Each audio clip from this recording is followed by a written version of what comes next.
السلام عليكم ورحمة الله تعالى وبركاته، متبعين قناة صوت المسجون. اليوم معنا سعاد الحضري. سعاد الحضري ديجا دوزتها في شي فيديوهات على حساب المشكل ديال الابناء ديالها. غادي نخليكم تهضروا باش تعاود لينا المشكل ديالها فين وصل. غتعاودي لنا اختي سعاد المشكل ديالك فين وصل؟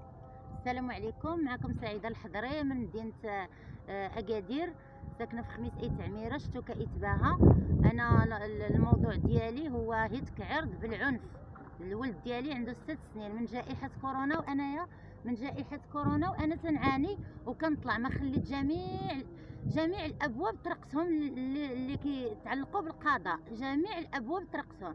مشيت للرباط، عندي دوسي في الرباط، عندي دوسي في مراكش، دوسي في اكادير، دوسي في اسفي، جميع الابواب طرقتهم ديال القضاء، يعني جميع الطرق القضائيه طرقتهم. الولد ديالي دابا متعرض لواحد الحاله صحيه خطيره، اللي منهم العضو الذكري ديالو منتفخ، عنده 2 خواتم في السلسول ديال الظهر مهرسين، وعنده اضرار نفسيه صعيبه. الدري ولدي ما تينعسش بالليل نهائيا، ساكنين في واحد الدرب هنا فيه غير الحشيش، الجناوه، المواس.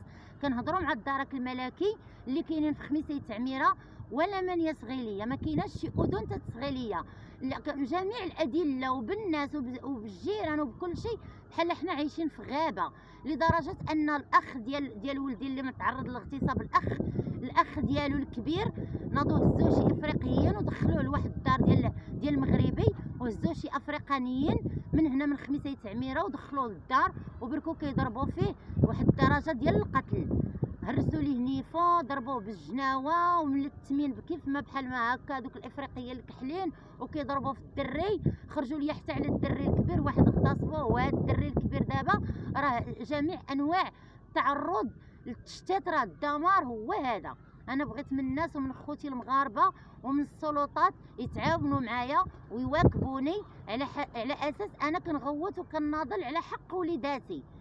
حنا كاينين في دوله اسلاميه الحمد لله، والله ينصر سيدنا، ومبروك عواشر المغاربه كاملين، الله يدخلوا عليهم بالصحه والسلامه. وبغيت من الناس يبارطاجيو هذا الفيديو ويتعاونوا معايا باش يوصل صوتي، لانني اخر شكايه ديالي راه درتها انايا في شهر 1 في النيابه العامه، وعطاوني تعليمات، وعطيت النيابه العامه تعليمات على اساس باش نجي لخميسه تعميره لشتوكا اتباها، لان عندي الابن ديالي اللي متعرض لهتك العرض من طرف العم ديالو، راه عنده واحد الحاله صحيه يرثى لها، واحد الحاله صحيه ما تبغيهاش العدوب.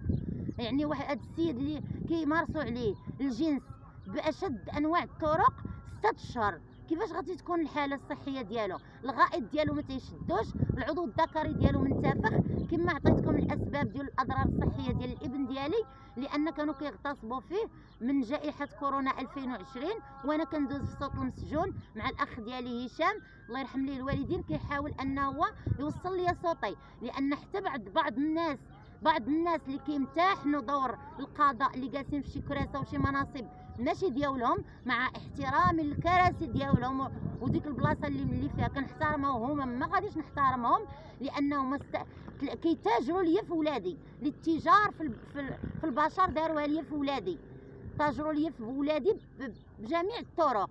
مازال ما بغاوش ينصفوني وما بغاوش يعطوني حقي، ولهذا السبب باش انا كنعيط لخويا هشام باش كيوصل ليا صوتي، لان هاد الناس عطاو تعليمات حتى الصحافه باش ما يبقاوش يسجلوا معايا. وهذا الشيء اللي بغيت نقول لكم اخوتي في هاد العواشر هادي وفي هاد رمضان، الله يجعل ربي يبين لي الحق ديال وليداتي.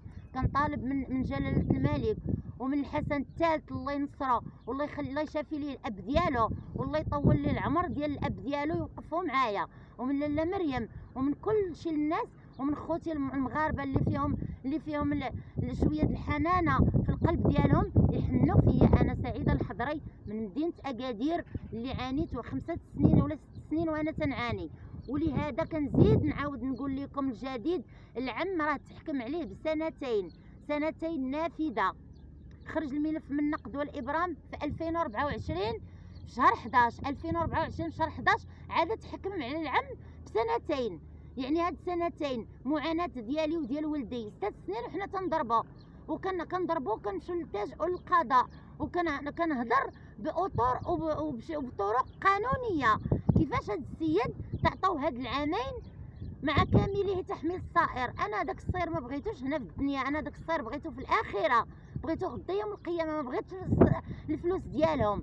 وخا عيطوا لي بعض الوسطاء وكيقولوا لي نعطيك باش تداوي ولدك وديري لنا التنازل. اش من تنازل كيصلح؟ هو الملف داز في النقد والابرام وداز في الاستئناف، يعني حكم نهائي ديال سنتين نافذه، راه دازت من كل شيء.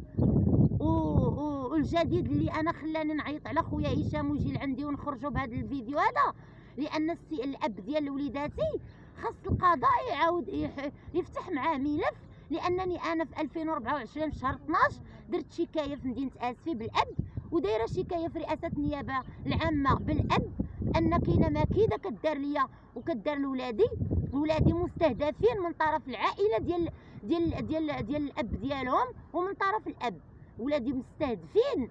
يعني شكون هاد الناس اللي شنو كيكونوا هاد الناس اللي هاد الاب هذا شكون كيكون؟ هو وهاد الاخ ديالو اللي داروا لي انا هادشي في حياتي، دمروني ودمروا لي حياتي، اكتئبنا. ولادي ما تينعسوش، كيفيقوا على الرعب، كيكونوا ناعسين حتى كيقولوا لا هدا. يعني جميع الطرق اللي دازوا منهم، مع احتراماتي للقضاء ومع احتراماتي للناس اللي خدامين باحترام وبشرافه وكيعطوا للناس الحق ديالهم. اما الفئه الاخرى اللي خدات لي انا حقي واللي ساهمات مع المجرمين في انني يتشردوا ولادي وما ينصفونيش في حقي وفي حق وليداتي، هذوك كنقول لهم حسبي الله ونعم الوكيل فيكم في هذا العواشر. وانا واخا نوصل معاهم حتى 3000 شكايه، انا ما غاديش نتنازل، وغنبقى ديما سعيده الحضري مناضله على حق ولادي، واللي كنتسالوا شي حاجه راه غادي يتعاقب. الحق راه محرم الله عز وجل على راسه، قال لك لا خليت الظالم على المظلوم فانا به ظالم. فانا كون كنت ظالمه هاد الناس فراه انايا، الا كنت انا ظالمه هاد الناس فراه القانون كيحكم ما بيناتنا. فالقانون حكم على هاد السيد بواحد العامين نافذه، حنا مع القانون والقضاء، حكم بعامين نافذه. فعلاش الاب اللي هو بلا ما نذكروا الاسم ديالو، علاش الاب كيطلع في واحد المنابر اعلاميه اللي فيها الراديو مع فتح سمير فتح قلبك، مع اسماعيل فتح قلبك، وكيحاول يوسخ لي السمعه ديالي امام الاطفال ديالي 3 وعيشهم في واحد النفسيه صعيبه، رغم انني انا ما بقيتش بغيت نخرج للتواصل الاجتماعي وبغيت نداوي ولادي في حالتهم النفسيه، وبغيت نتبع واحد الاطر قانونيه نتبعهم في واحد الستره، لان قال لك كاين تشهير على الوليدات كاين هذا. فانا دفعت شكايتي في شهر 11 2024، دفعت شكايه بالاب بان فيها تشهير وفيها لو شي اتهامات خطيره بحال القتل، بحال بزاف ديال الحوايج، يعني شي اتهامات اللي خطيره. انا مستهدفه انا ووليداتي، لان تلاقينا واحد المشكل، واحد العرقله في المستشفى. انا كندور كنقلب على شكون يساعدني في الصحه ديال الابن ديالي، في العقل الذهني ديالو، في الميول ديال العقل ديالو، باش ما يخرجش ليا ولدي واحد السفاح بحال هذاك السفاح ديال تارودان، باش ولدي ما يخرجش ينتقم في الناس، لان داكشي اللي جرى ليه من جراء اغتصاب وهتك عرض وكذا وكذا وكذا، تحولت نفسيه الدري لواحد النفسيه وحشيه. يعني الدري ولا واحد عنده واحد الميول اجرامي. انا بغيت نداوي ولدي من هذا الميول الاجرامي اللي تعرض ليه، لان المؤمن مصاب، ولكن هاد الناس كيحاولوا يشوشوا عليا وعلى القضاء، وكيحاولوا يشوشوا عليا باش انا ما غاديش نكمل المساطر القانونيه ديالي كما يجب. كيحاولوا انهم يوقفوا لي في طريقي، فانا كنحاول نخبر الناس، وغادي نخرج للتواصل الاجتماعي، واخا ما عرفت فين نسافر، واخا نخرج خارج المغرب، صوتي غيوصل، صوت ولادي غيوصل سواء اليوم سواء في المغرب سواء خارج المغرب، راه صوتي غيوصل. واخا الاخت سعاده غادي تقولي لنا نمره التليفون ديالك باش يقدر شي واحد لا عنده سلطه او لا كيفهم في هذا الشيء هذا ولا يوقف معك في هذا المشكل، خص تحاولي تقولي لنا نمره التليفون ديالك باش يقدروا يتصلوا بك الناس. النمره ديالي هي 06 42 03 28 61. النمره ديالي 06 42 03 28 61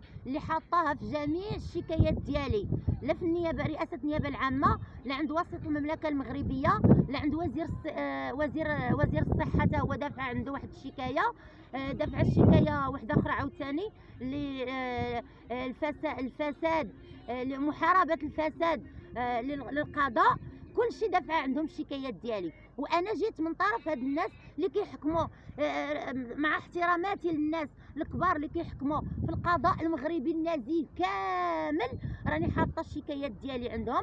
غير في 2025 حطيت الشكايات ديالي كاملين عندهم، وجبت النسخ ديالهم وعطوني النوامر وتعاطفوا معايا وقالوا لي ها النوامر الا كانت شي حاجه تواصلي معنا وخبرينا في الايميل ولا تواصلي معنا في التليفون. انا كنبغي نقول لجميع الناس اللي عندهم رحمه في القلوب ديالهم، رحموا هاد الوليدات، رحموهم باش ما تخرجوهمش فاسدين، ما تخرجوهمش عندهم واحد الميول اجرامي في المجتمع. الله يرحم لكم الوالدين، والله ينصر سيدنا، والله يشافيه، والله يخلي لكم صحيحتكم يا أمة محمد، يا مسلمين، يا مغاربة.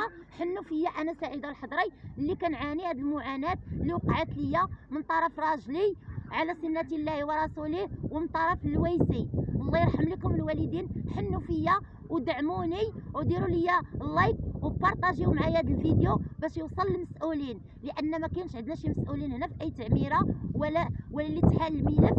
راه لا اله الا الله. انا كنهضر على راسي، ما كنعممش، كنهضر على نفسي وكنهضر على الملفات ديالي وكنتحمل المسؤوليه على الكلام ديالي، لان موثق عندي. اللي بغات تجي الفرقه الوطنيه، تجي الشرطه العلميه، اللي جاو يجيو عندي نعطيهم الادله بتصاور بالاوديوات بتسجيلات. اضطريت اني كشريت كاميرا دومونديت عليها ودايره كاميرا في السر ونوريكم الخدمه ديال هاد الناس الشرفاء، لان هاد لاجودان تا هو ديال الدائره ديال شتو كايتباها ديال خميس تعميره ما عاطينيش حقي، والملفات كيحفظهم وروينا الله يضع عندنا هنايا. يعني انا الله يحضر السلامه، كنحاول نتفادى طيح شي جريمه ونكون انا بكامل قوايا العقليه مع 3 د الوليدات، ام ديال 3 د الوليدات، ربة اسره ديال 3 د الوليدات اللي هما رجال. واحد كيحمل من العمر ديالو 17 عام، والاخر اللي واقع عليه المشكل اللي عنده هيتكعر عنده 11 عام، والدري الصغير عنده 10 سنين. الله يرحم لكم الوالدين. انا راه ربة اسره. تجي الفرقه الوطنيه، يجيو اللي بغى يجي في السلطات القضائيه يجيو يرحموني من هذا العذاب اللي انا كنعيش فيه. كما كتعرفوا راني ما غاديش نبكي، ما غاديش ندير شي حاجه اللي ماشي هي ديك، لانني كندافع على حقي. اللي كتشوفوه كيبكي عرفوا هذاك راه ما عنده حق. انا كندافع بحقي، كنهضر على حقي، عندي وثائق ديالي، عندي اثباتات. هاد الناس راه يكفي داكشي اللي عايشونا فيه هذه 6 سنين. والسلام عليكم ورحمه الله، ورمضان كريم ومبروك عواشركم، والله يحفظكم والله يطول عماركم، والسلام عليكم، تحياتي.